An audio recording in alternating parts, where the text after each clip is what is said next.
Hello friends, कैसे हो आप लोग। बहुत टाइम से एक लेक्चर पेंडिंग था जो है विजन आईएएस के मंथली करंट अफेयर्स के ऊपर। सो फ्रेंड्स, नवंबर 2022 का विजन आईएएस का मंथली करंट अफेयर्स मैगजीन आ गया है। तो इसको जो हम कवर करेंगे, देखें हम देखते हैं कि इसमें बहुत सारे ही आर्टिकल्स दिए हुए हैं। टोटल अराउंड 120 पेजेस की मैगजीन है एंड इसमें न्यूमरस आर्टिकल्स दिए हुए हैं। तो ऑब्वियसली लेक्चर बहुत लॉन्ग हो जाता।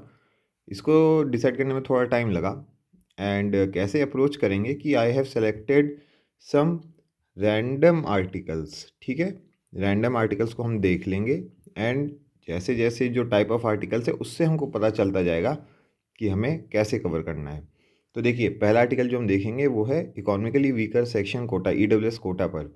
तो जब भी आप कोई ऐसी न्यूज़ पढ़ते हो, ये क्या है, ये एक हॉट टॉपिक है, ये एक लेटेस्ट इशू पर न्यूज़ है जिसको आपको क्या करना है कि ये समझ लेना है कि ये इसका बैकग्राउंड क्या है, कॉन्स्टिट्यूशनल क्या क्या प्रोविज़न है, इसके क्या इम्प्लीकेशंस हैं एंड इसके जो प्लस एंड माइनस चीज़ें हैं, राइट, वो देख लेंगे। तो ये जो आर्टिकल है इसको हम कैसे अप्रोच करेंगे। देखिए, पहले ये बता रहे हैं कि न्यूज़ में क्यों था ये article, right, why in news. तो इसमें आप ये देख लीजिए जो इंपॉर्टेंट चीज़ें हैं कि 103rd कॉन्स्टिट्यूशनल अमेंडमेंट एक्ट है। ठीक है, उसके बाद इसने किया क्या है कि 10% Kota for EWS in education public employment. ठीक है, इसके बाद ये ईडब्ल्यूएस कोटे का बैकग्राउंड बता रहे हैं। सो आपको देख लेना है कि सिन्हा कमीशन ने दिया था, राइट, आपको ये नाम याद रखना है। ऑलरेडी आपने अमेंडमेंट एक्ट देख लिया है। अब आपने अगर एम लक्ष्मीकांत पढ़ लिया है तो आपको ऑलरेडी पता रहेगा कि किस आर्टिकल में क्या दिया हुआ है। आपको भले याद ना हो बट आपको एक रफ आइडिया होगा कि जो आर्टिकल 14 है, राइट टू इक्वलिटी, और जो आर्टिकल 15 है, to freedom of various kinds. तो आपको बस ये दिमाग में रखना है और उसके हिसाब से देख लेना है कि ये जो अमेंडमेंट है इसने कहाँ पर क्या चेंजेस किए हैं कॉन्स्टिट्यूशन में। वो भी गिवन आर्टिकल में, आर्टिकल 15 सो क्लॉज 6, और आर्टिकल 16 में क्लॉज 6, इसमें इन्होंने चेंजेस किए हैं। तो आप बस ये देख लीजिए इसमें ये क्या बता रहे हैं। तो बेसिकली इसने क्या किया है कि जो OBC and SC and ST populations के लिए तो ऑलरेडी से पहले से ही रिजर्वेशन था। अभी जो इसके अलावा बचते हैं कैंडिडेट्स, उसके लिए इनेबल किया गया है, राइट। और इसने एक्चुअली किया क्या है कि सेंट्रल एंड स्टेट गवर्नमेंट को पावर दी है कि आप इकोनॉमिकली वीकर सेक्शंस के लिए रिजर्वेशन ला सकते हो, बट सेंटर तो खुद ही लागू कर देगा। स्टेट क्या करेगा, इट कैन डिसाइड वेदर और टू प्रोवाइड और नॉट। ठीक है, ये हो गया। उसके बाद ये बाकी चीज़ें बताते जा रहे हैं। आपको क्या करना है, बहुत डिटेल में ये सब चीज़ें याद रखने की ज़रूरत नहीं है। जहाँ जहाँ पे ये एकदम ऑब्जेक्टिव चीज़ें बता रहे हैं, आप इन चीज़ों को एक बार पढ़ लीजिए और बस इसको आपको समझ लेना है, राइट। फॉर एग्जांपल, ऐसा कोई क्वेश्चन अगर एमसीक्यू में आता, so you should be able to just recognise the right options. तो ये ख़त्म हो जाता है यहीं पर, राइट। उसके बाद ये देख लेते हैं कि इन्होंने कोर्ट केस का नाम बताया हुआ है, जनहित अभियान versus union of India case. ठीक है, अब इसमें ये बहुत सारी बातें कर रहे हैं। ये आपके एग्ज़ाम पॉइंट ऑफ व्यू से इतना रेलेवेंट नहीं है बिकॉज ये बहुत सारे ऐसे केसेस आप देखते रहोगे जो थ्रू आउट द ईयर आते रहते हैं। बट यहाँ पे जो एक केस दिया हुआ है, इंदिरा सोनी केस 1992, इसको ये तो आप एम लक्ष्मीकांत में भी पढ़ोगे। यहाँ पे आप उसके ऊपर रिवाइज कर लो, इसके प्रोविजंस आप देख लो।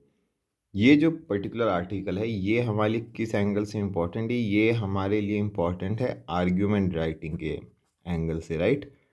Arguments for and against. तो जब आप ये आर्टिकल पढ़ रहे हो, इसमें आप देखते जाओगे कि जो सुप्रीम कोर्ट ने अपना डिसीजन दिया है उसमें आपको फॉर के पॉइंट्स मिल जाएंगे बहुत सारे कि क्यों ये रिजर्वेशन अच्छा है, राइट। ठीक है, आपको आर्ग्यूमेंट्स फॉर मिल जाएंगे।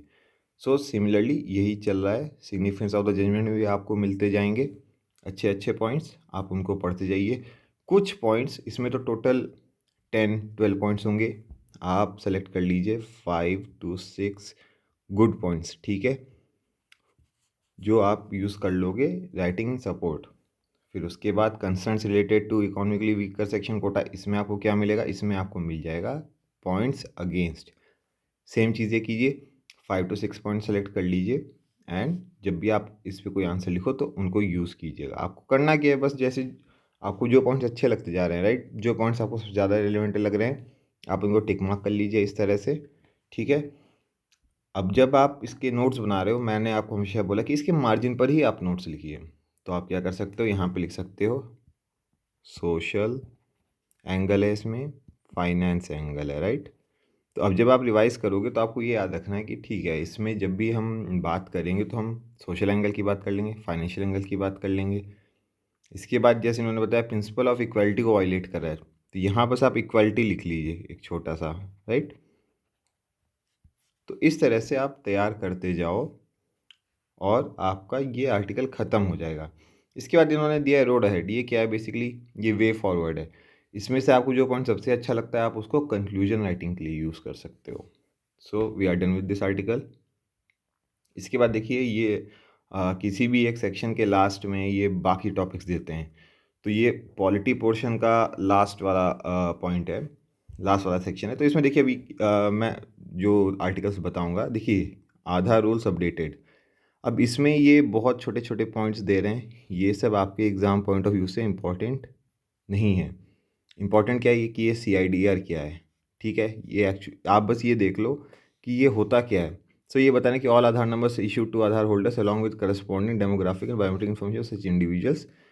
और ये जो चीज़ें बता रहे हैं इसमें बस आप इसको एक बार पढ़ लेना सो दैट MCQs जब देखो, राइट, तो आप इसको सही से टिक कर सको। इसके बाद रूल ऑफ लॉ इंडेक्स, ये क्यों ज़रूरी है, क्योंकि ये एक रिपोर्ट है, राइट। तो जब भी आप एक रिपोर्ट देखते हो आपको क्या देख लेना है कि किसने पब्लिश किया है वर्ल्ड जस्टिस प्रोजेक्ट ने, और इसमें इंडिया ने कैसे परफॉर्म किया है ये आपको देख लेना है। तो rule of law has decline globally, India rank 77। बस हो गया, ठीक है। अब ये सब जो चीज़ आप पढ़ रहे हो ना, ये सब क्यों इंपॉर्टेंट है कि जब आप ऐसे टाइप लिखोगे तो आपको ये दिमाग में होना चाहिए कि ठीक है, when you are talking about rule of law, when you are talking about law, तो आपको किन किन चीज़ों की बात करनी है। अकाउंटेबिलिटी की बात कर सकते हो, just law, open government, accessibility and impartiality. But ये चीज़ें इतना इंपॉर्टेंट नहीं है जितना इंपॉर्टेंट ये है कि रिपोर्ट किसने पब्लिश किया and how did India perform in that. So that when you are writing ऐसे टाइप आंसर्स तो आप उसमें मेंशन कर सकते हो कि India's rank has fallen, India's rank has improved, ऐसे, राइट। आगे देख लेते हैं।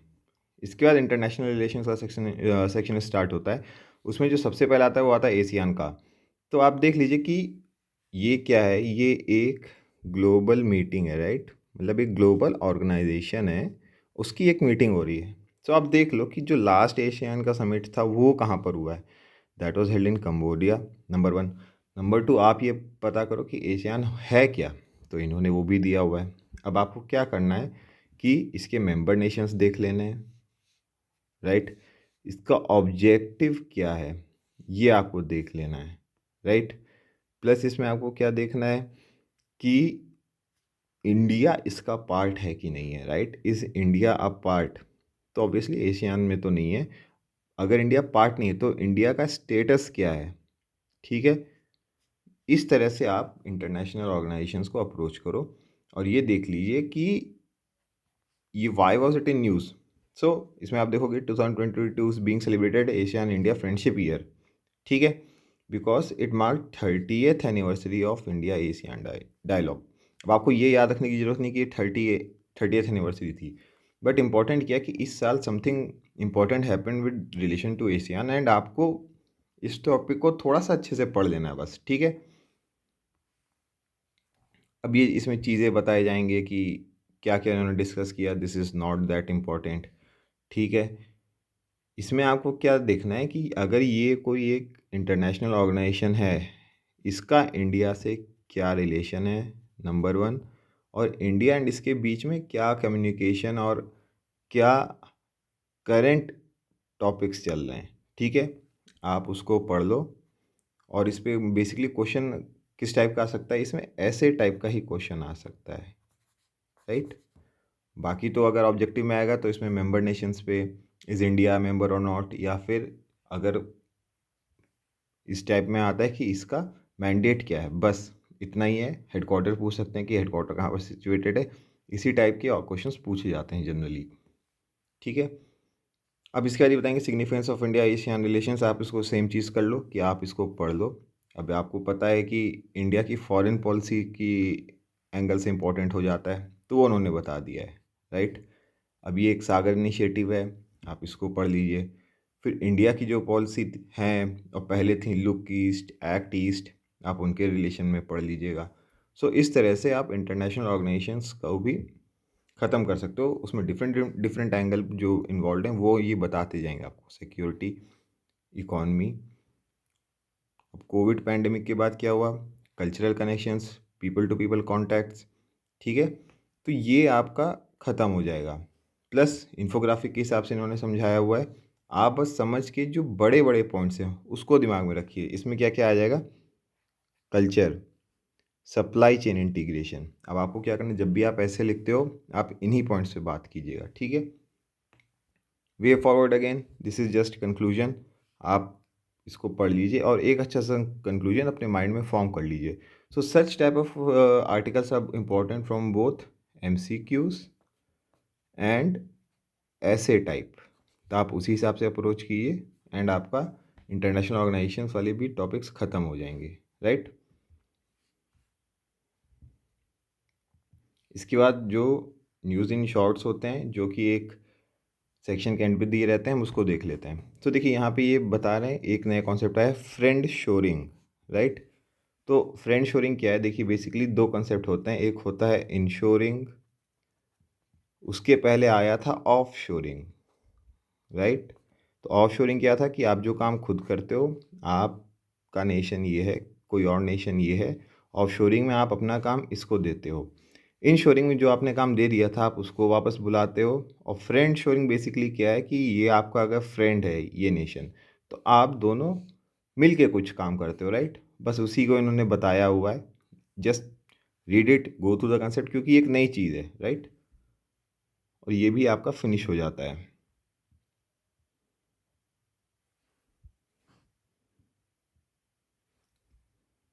उसके बाद देख लेते हैं इकॉनमी पार्ट का। तो अभी ये एक कोई रिपोर्ट आया, report of expert committee on स्वामित्व स्कीम, SWA MITVA। तो देखिए जो भी कोई स्कीम आती है आप पहले तो उसका फुल फॉर्म याद कीजिए, ठीक है। अब इन्होंने दिया हुआ है सर्वे ऑफ रिजिस आबादी and mapping with improved technology in village areas, ये स्कीम हो गई। अब आपको ये देखना है कि इसका नोडल मिनिस्ट्री कौन है, कौन इम्प्लीमेंट कर रहा है। तो ये है ministry of Panchayati Raj. And फिर आपको ये भी पता है कि स्कीम के टाइप्स होते हैं, central sector scheme, centrally sponsored scheme. तो ये एक सेंट्रल सेक्टर स्कीम है, ठीक है। अब आप इसके, आपने मिनिस्ट्री देख ली, आपने ये देख लिया कि एक टाइप ऑफ स्कीम क्या है, स्कीम का फुल फॉर्म देख लिया। अब आप इसका ऑब्जेक्टिव देख लीजिए, राइट। इसका ऑब्जेक्टिव क्या है वो आपने पढ़ लिया। ऑब्जेक्टिव पढ़ने के बाद आप ये देख लीजिए कि इसको इम्प्लीमेंट किस तरह से किया जा रहा है, इम्प्लीमेंटेशन देख लिया। फाइनेंशियल आउटले ये आपके लिए ज़रूरी नहीं है कि आप, क्योंकि बहुत सारी स्कीम्स आती जाएंगी, आप किस किस स्कीम का फाइनेंशियल आउटले याद करते रहोगे, राइट। तो इतना नहीं है। फिर आगे वो उसी को एलेबोरेट करते जाना है। This all is not that much relevant, आप बस इसको रीडिंग कर लीजिए from the perspective of MCQs। देखिए जो आपकी रीडिंग टेक्निक होती है वो आपके टाइप ऑफ क्वेश्चन पर बेस्ड होती है कि जो भी आप पढ़ रहे हो उससे किस टाइप ऑफ क्वेश्चन से पूछे जाने की प्रोबेबिलिटी है। तो आप ये देख रहे हो कि ये पूरी तो एक पर्टिकुलर स्कीम है, राइट, बहुत ही एक माइक्रो एरिया है।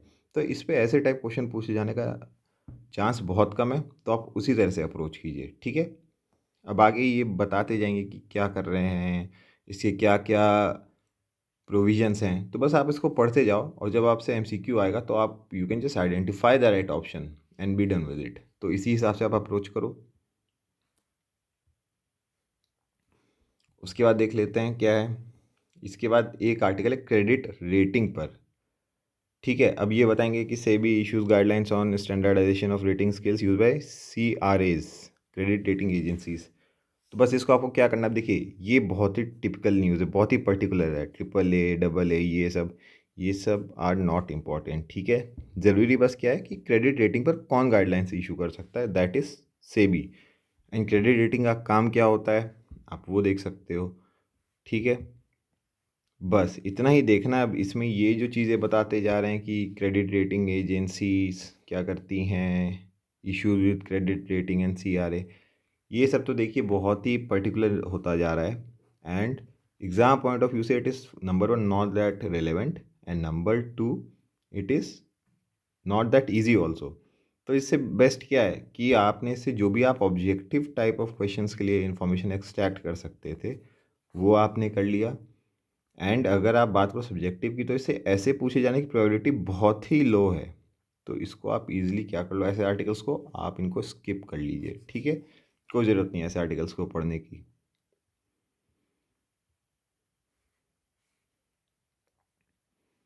उसके बाद देख लेते हैं।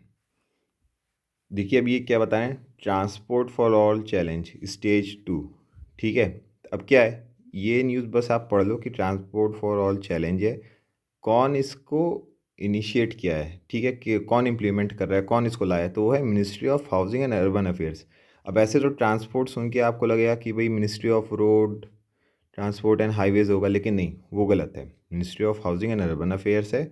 ये करना क्या चाहता है आप इसको पढ़ लीजिए, ठीक है। स्टेज 1 कब आया था, 2021 में, और किसके साथ पार्टनरशिप में किया गया, तो ये क्या है, ये टोटली MCQ बेस्ड है, राइट। और उस हिसाब से आपने इसको पढ़ लिया। फिर एक मार्ग पोर्टल है। अब देख लिए मार्ग पोर्टल है, ये भी आपको लगेगा ऐसे कि भाई किसी रास्ते से जुड़ा हुआ है तो वही ministry of road transport and highways होना चाहिए, लेकिन नहीं। मार्ग पोर्टल के लिए कौन है implementing agency, department for promotion of industry and internal trade, ठीक है। अब बस इसमें आप ये देख लो कि भाई इन्होंने क्या बात किया हुआ है, ये है क्या चीज़ और इसके ऑब्जेक्टिव क्या है। तो ये भी MCQ टाइप क्वेश्चन हो गया और उसी हिसाब से आप इसको पढ़िएगा। फिर उसके अलावा जो इन्होंने दिया हुआ है, draft standards national action plan, देखिए क्या ये ड्राफ्ट है, आप ड्राफ्ट पढ़ने की आपको ज़रूरत नहीं है। जब तक ये रूल्स नहीं आ जाते, इसका लॉ नहीं बन जाता, तब तक आप इसको मत पढ़ो। ड्राफ्ट को आप कोई भी ड्राफ्ट को कहीं पर दिया हो, ड्राफ्ट रूल्स ये वो, आप उसको क्या कर लीजिए, स्किप कर दीजिए। कुछ जगह पर ड्राफ्ट रूल्स इंपॉर्टेंट हो जाते हैं जहाँ पर वो राइट्स को इफ़ेक्ट करते हैं, फंडामेंटल राइट्स, इंटरनेशनल रिलेशंस, इस टाइप के ड्राफ्ट आप देख लो। बट ये तो आप सीधे स्किप कर दीजिए, कोई ज़रूरत नहीं इसको पढ़ने की। उसके बाद एक आता है गुड्स ट्रेड बैरोमीटर। तो देखिए गुड्स ट्रेड बैरोमीटर क्या है, ये बताते हैं कि ट्रेड का क्या हाल चल रहा है, राइट। अब देखिए आपको इसमें ये देखना है कि ये तो एक इंडेक्स हो गया, इसको पब्लिश कौन कर रहा है, वर्ल्ड ट्रेड ऑर्गेनाइजेशन कर रही है, आप इसको याद कर लीजिए, ठीक है।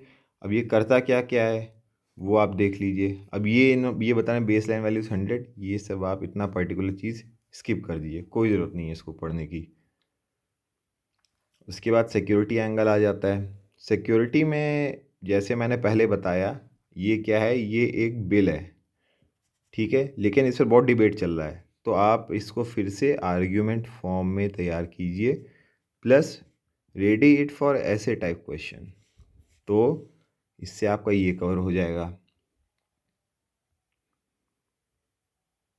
उसके बाद जो सेक्शन के लास्ट में रहता है, इसमें ये बता रहे हैं क्रिटिकल इंफॉर्मेशन इंफ्रास्ट्रक्चर, तो बस आप इसको पढ़ लो और इसमें ये देख लीजिए कि Y was it in news, ठीक है, किस मिनिस्ट्री से रिलेटेड है, किस एक्ट से रिलेटेड है, तो IT एक्ट है। इसकी मिनिस्ट्री कौन सी है वो आप देख लेना, ठीक है। बस इतना ही करना है। और इसमें ये बताएंगे कि census national population register databases are notified as critical information infrastructure, तो ये क्या है कि आपसे एक MCQ टाइप में पूछ सकते हैं कि critical information is with regard to critical information infrastructure, और उसमें आपको 4-5 ऑप्शन दे देंगे, बस आपको आइडेंटिफाई करना है एंड उसी हिसाब से आप इसको तैयार करना, आपको हर चीज़ याद करने की ज़रूरत नहीं है, रेलेवेंस के हिसाब से तैयार कीजिए, राइट।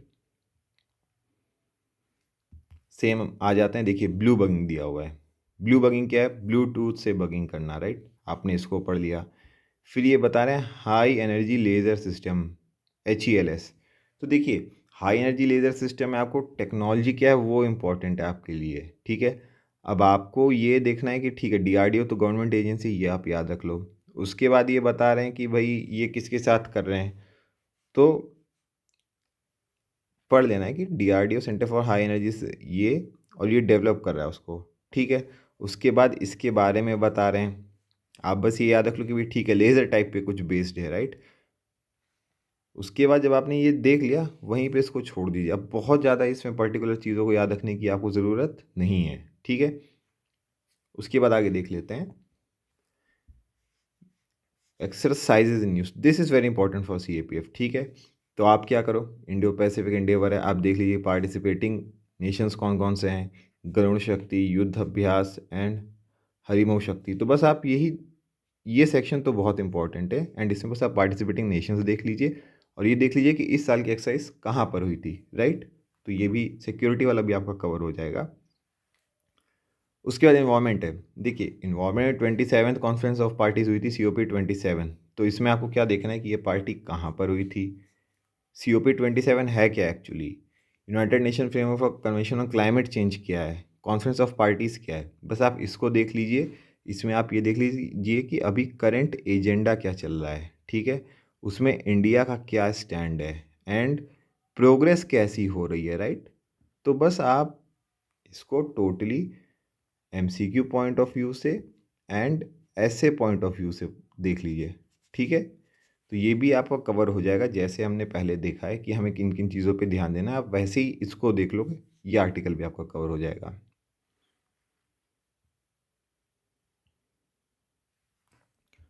उसके बाद एक आर्टिकल आया हुआ है ग्लेशियर्स एंड क्लाइमेट चेंज पर, ठीक है। तो ये जो आपका है, ये एक तो ज्योग्राफी वाला क्वेश्चन हो गया। इन्होंने मेंशन किए हैं जो इंपॉर्टेंट ग्लेशियर्स हैं, तो आप उनका लोकेशन देखते जाओ, राइट। आपने हर ग्लेशियर्स के जो इंपॉर्टेंट है वो उन्होंने अलग से मार्क दिया। ज़रूरी नहीं है कि आपको हर ग्लेशियर के नाम याद रखने हैं, ठीक है। जहाँ पे आपने देख लिया that is enough for you, ठीक है। उसके बाद आपको क्या करना है कि आपको बस ये देख लेना है कि इस पे किस टाइप ऑफ क्वेश्चन पूछ सकते हैं। तो नंबर 1 MCQ पूछ सकते हैं, ठीक है। और नंबर 2 इस पे आपसे ऐसे टाइप पूछ सकते हैं, क्लाइमेट चेंज से रिलेटेड ऐसा कुछ कि melting glacier caps is going to have a devastating effect on the international या फिर ग्लोबल क्लाइमेट, ठीक है। तो आप उसी हिसाब से तैयार कर लो इसको कि टाइप ऑफ क्वेश्चन क्या है, Y was it in news, कौन सी रिपोर्ट है, किसने रिलीज़ किया है एंड छोटा छोटा आपको नहीं याद रखना है, ब्रॉडर व्यू पॉइंट्स याद रखने हैं। और जो MCQs है वो तो आपको देख के याद आ ही जाएंगे एग्जाम में, राइट।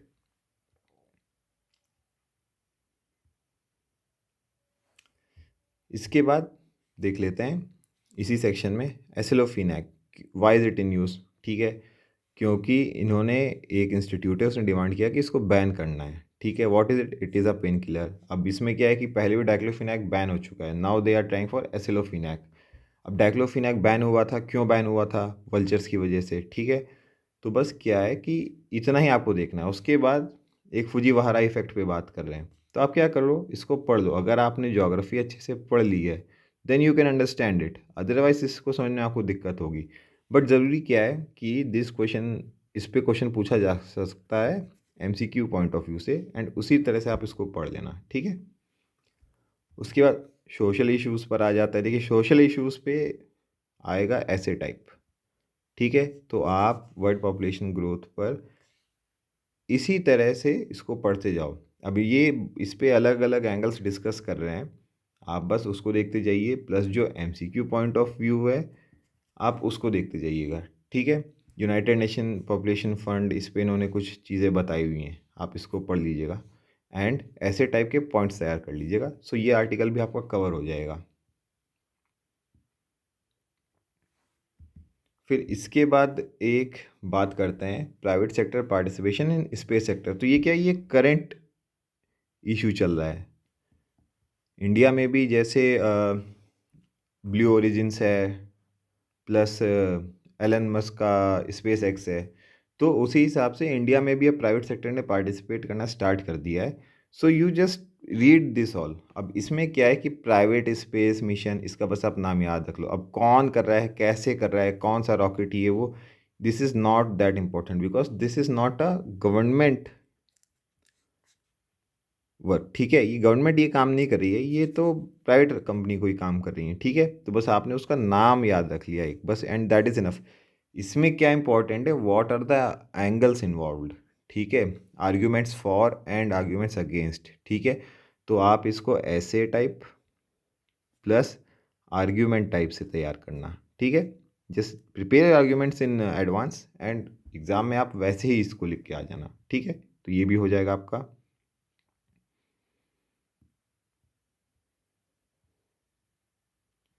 अब जो लास्ट में दिए रहते हैं सेक्शन में साइंस के, देखिए सारस 3 टेलीस्कोप, आप इसको पढ़ लीजिए ये क्या है। अब इसमें बहुत छोटी छोटी चीज़ें, प्रिसीजन रेडियो टेलीस्कोप, फेंट रेडियो वेव सिग्नल, ये सब कुछ नहीं, आपको बस ये याद रखना है वर्ड एसोसिएशन, राइट। सारस 3 है और ये है क्या, it is a background radio spectrum telescope, बस दैट्स इट। लीप सेकेंड, इसमें भी आपको word association, general conference on weights and measures ने किया है और ये एक्चुअली होता क्या है, राइट। बस आपको इतना देख लेना है and this is also covered. इसके बाद कल्चर, देखिए culture as such is not that important for CAPFAC exam, but आपको एटलीस्ट एक आइडिया होना चाहिए। तो कुतुब शाही आर्किटेक्चर पे इन्होंने बहुत एक लंबा आर्टिकल निकाला है, आप बस ये देख लो कि व्हाट इज़ इट, ठीक है। तो ये बताएंगे कि जो step walls at Qutub Shahi tomb थे गोलकुंडा फोर्ट के, they were awarded UNESCO Asia Pacific award for cultural heritage conservation. बस आपको क्या करना है, यूनेस्को एशिया पैसिफिक अवार्ड है, राइट। आप इसके बारे में थोड़ा पढ़ लेना, वो आपको आर्टिकल में मिल जाएगा। अब इसके बाद आपको other awardees from India, award of excellence, award of merit, इनके बस आप एक बार नाम देख लेना। Same, you just need to master word association, right. इसके अलावा इसमें आपको और कुछ नहीं देखना है, क्योंकि आप जितना ज़्यादा देखोगे उतनी ही डिटेल होती जाएगी चीज़ें और उतना ही आपको याद रखने में दिक्कत आएगी। अब गोलकोंडा फोर्ट का, चार मीनार का, ये सब आप स्किप कर दो, इतना ज़रूरी नहीं है कि आप हर चीज़ इतना डिटेल में पढ़ो। फिर कुतुबशाही टूम की, इनको भी आप स्किप कर दो, कोई ज़रूरत नहीं है इसको पढ़ने की, ठीक है। तो ये आर्टिकल भी आपका यहीं पर ख़त्म हो जाएगा कल्चर का। उसके बाद एक नेम आएगा आपका, जब आप इसके लास्ट सेक्शन में जाओगे, लचित बरफुकान का, ठीक है। इसको आप पढ़ लो, ठीक है, क्योंकि ये एक पर्सन इन न्यूज़ है एंड इस पे गवर्नमेंट ने भी बहुत एफर्ट किए थे to make it become known to everyone. So इसको आप अच्छे से पढ़ लेना, ठीक है। तो आपको पता चलेगा, ठीक है, 400 एनिवर्सरी थी किसकी, अहोम जनरल लचित बरफुकान की। एंड इसके आप जो जो चीज़ें थी वो पढ़ लेना, ठीक है। अहोम किंगडम था, किससे फाइट किया, क्या सेव किया, क्या बचाया, ठीक है। बस आपको इसमें इतना ही देखना है, same word association for MCQs, ठीक है। उसके बाद एथिक्स पार्ट, देखिए दिस इज़, जो एथिक्स का पूरा ही portion, that is not important, ठीक है। क्योंकि इस पे आपको भी समझ में आएगा कि इस पे केवल ऐसे टाइप ही पूछा जा सकता है या फिर आर्ग्यूमेंट टाइप क्वेश्चंस बन सकते हैं, ठीक है। तो आप उसी हिसाब से अप्रोच करना। प्लस इसमें क्या है, एथिक्स ऑफ फार्मास्यूटिकल इकोसिस्टम, ये क्या है, ये बहुत ही स्पेसिफिक आर्टिकल है, राइट। तो एथिक्स पे मे भी कोई ऐसे आपसे पूछ लिया जाए, but ethics on pharmaceutical ecosystem नहीं, ये आपसे तो नहीं पूछा जाएगा। तो आप क्या करो, ऐसे आर्टिकल्स को स्किप कर दीजिए, ठीक है। इसके बाद स्कीम्स इन न्यूज़, इसको आप पढ़ लो, India infrastructure project development fund. तो बस आपको क्या करना है, सेम जैसे मैंने आपको बताया, गवर्नमेंट स्कीम, उसके प्रोविजंस क्या हैं, कौन उसको लेकर आया है, किसने, कौन इसको इम्प्लीमेंट करेगा एंड उसके प्रोविजंस क्या हैं, बस आप इतना ही देख लीजिए। तो ये भी आर्टिकल आपका कवर हो जाएगा, राइट। उसके बाद अपेंडिक्स है, तो देखिए इस मैगज़ीन में अपेंडिक्स के अराउंड 15 पेजेस हैं और उसमें बहुत ही स्पेसिफिक न्यूज़ है, ठीक है। बहुत ही स्पेसिफिक है, मतलब ऐसा कि अगर एग्ज़ाम में पूछा भी जाएगा तो आपका जो कॉस्ट इज़ टू बेनिफिट है, बेनिफिट टू कॉस्ट रेशियो जो है आपका, ठीक है, वो बहुत लो हो जाएगा, इट इज़ वेरी लो।